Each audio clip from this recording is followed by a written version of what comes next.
let's look at price ceilings. So a price ceiling is a form of government regulation. So the government sets a maximum price a good can sell for. The classic example is rent control in New York City. So let's say we have the free market equilibrium at 3,000 for rent, and at that level there's 700,000 apartments if these are in thousands. So these are in thousands. So there are 700,000 apartments, and the rent is 3,000. That clears the market. This is the demand, this is the supply. Okay, so let's see what's happening here. So the government decides, okay, we want to help the renters out.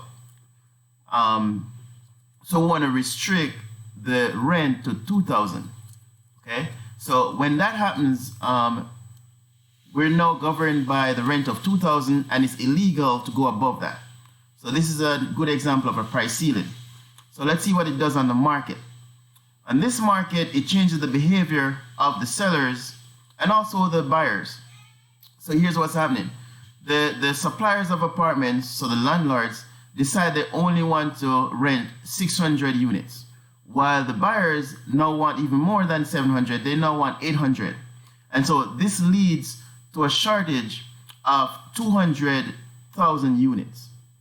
So there's a shortage that exists with this scenario. The second thing that we might have is black market activity.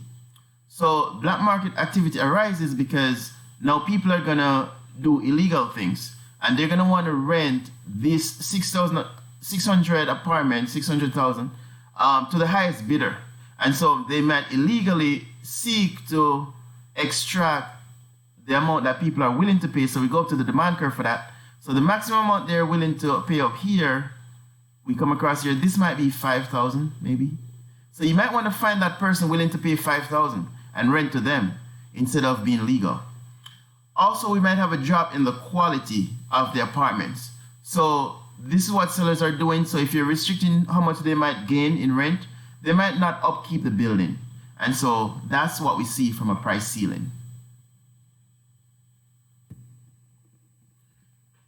Next, we look at another regulation the government can do, another price regulation. This time it's the price floor.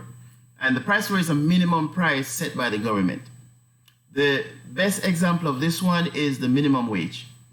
And so we all know that the minimum wage, the federal minimum wage is $7.25.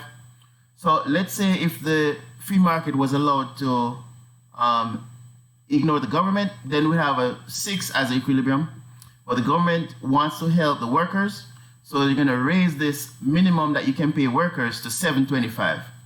When this happens, however, we see that it changes the behavior of the workers and also of the firms. So in this case, demand curve is the firm. The firm wants labor, while the supply is the workers, so people who are working for these firms.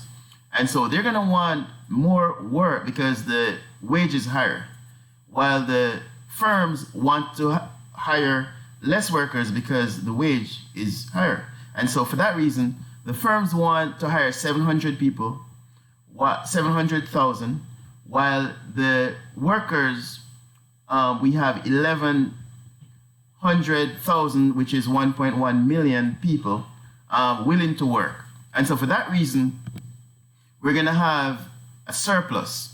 And this surplus is what we call unemployment.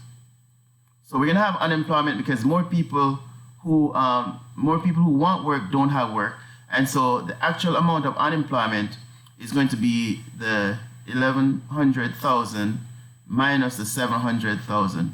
So it's going to be 400, but remember we're in units of thousands. So 400,000 would be the level of the unemployment.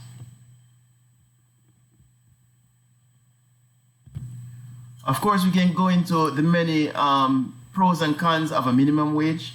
I'll tell you this, most economists do not like an idea of a minimum wage just because it creates distortions in the market. And you can see here, one distortion, the main one, is that it creates unemployment.